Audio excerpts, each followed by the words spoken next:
সংগ্রামের এক দীর্ঘ রক্তাক্ত এবং অশ্রুসজল পথ পেরিয়ে এসেছিলেন খালেদা জিয়া। ১৯৮৩ সালে সক্রিয় রাজনীতির মঞ্চে পা রেখে যে আগুন তিনি জ্বালিয়েছিলেন, সেই আগুন নিভেছিল ৯০-এর ডিসেম্বরে স্বৈরশাসক জেনারেল এরশাদের পতনের মধ্য দিয়ে। কিন্তু এ ছিল কেবল একটি অধ্যায়ের সমাপ্তি। সামনে তখনও অপেক্ষা করছিল আরও কঠিন লড়াই, দেশ গড়ার লড়াই। ৮ বছরে তিনি গড়ে তুলেছিলেন এক আপোষহীন সংগ্রাম, যেখানে ভয়কে জয় করা হয়েছিল প্রতিদিন আর আপোষকে প্রত্যাখ্যান করা হয়েছিল প্রতিক্ষণে।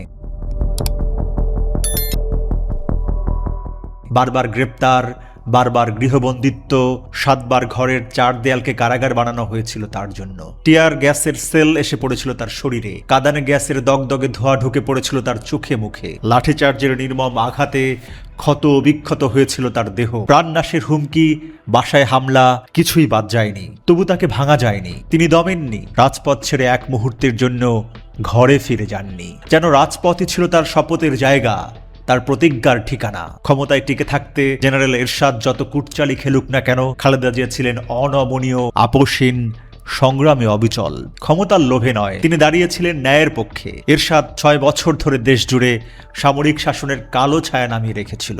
বারবার জরুরি অবস্থা, একের পর এক কারফিউ, দিনের পর দিন মানুষকে ঘরে বন্দি করে রাখার চেষ্টা, ১৪৪ ধারা যেন নিত্যদিনের অস্ত্র, পত্রপত্রিকায় করা সেন্সরশিপ, যেন সত্য কথা আলোতে না আসে। তবু ইতিহাস থামানো যায়নি, জনগণের কণ্ঠ রোধ করা যায়নি। শেষ পর্যন্ত ব্যর্থ হয়েছিলেন এরশাদ।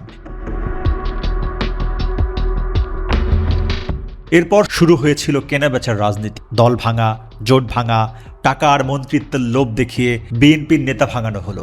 এমনকি আওয়ামী লীগ এবং জামাতকেও একসময় নির্বাচনের খেলায় টেনে আনা গিয়েছিল, কিন্তু একজনকে কখনো কেনা যায়নি, তিনি খালেদা জিয়া। তিনি দাঁড়িয়েছিলেন রাজপথে হিমালয়ের মতো অটল, মাথা উঁচু করে।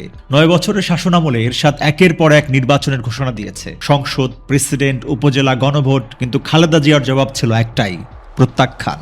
তার কণ্ঠে ছিল স্পষ্ট ঘোষণা, এরশাদ অবৈধ, ক্ষমতায় থাকার তার কোনো অধিকার নেই, তাকে যেতেই হবে। ১৯৮৬ সালের নির্বাচনে তাকে কিছুটা একঘরে করে দিয়েছিল। বিপন্ন হয়েছিল বিএনপির অস্তিত্ব, হতাশা নেমে এসেছিল নেতাকর্মীদের মনে। ঠিক সেই অন্ধকার মুহূর্তে রুদ্ধদ্বার বৈঠকে তিনি বলেছিলেন এমন কথা, যা আবার আগুন জ্বালিয়ে দিয়েছিল সবার মনে। ক্ষমতা নয়, সংগ্রামই আমাদের পথ, জনগণের পাশে থাকাই আমাদের দায়িত্ব। যে নাম নিয়ে আমরা রাজনীতি করি, তার সুনাম রক্ষা করতে হলে জনগণের বিশ্বাস যে কোনো মূল্যে অটুট রাখতে হবে। ক্ষমতা আসবে, কিন্তু এমনভাবে যেন সে বিজয় হয় জনগণের বিজয়। তিনি বারবার বলেছিলেন, এরশাদকে সরানো সময়ের ব্যাপার মাত্র, দরকার ঐক্য, জাতীয় ঐক্য। সে ঐক্য ভাঙতে চক্রান্ত হয়েছে, ফাটল ধরানোর চেষ্টা হয়েছে, কিন্তু ৯০ এসে মানুষ এক হলো, রাজপথে নেমে এলো জনতার ঢল, জন্ম নিল অভ্যুত্থান, আর সেই আগুনে পুড়ে ছাই হয়ে গেল স্বৈর শাসকের মসনদ।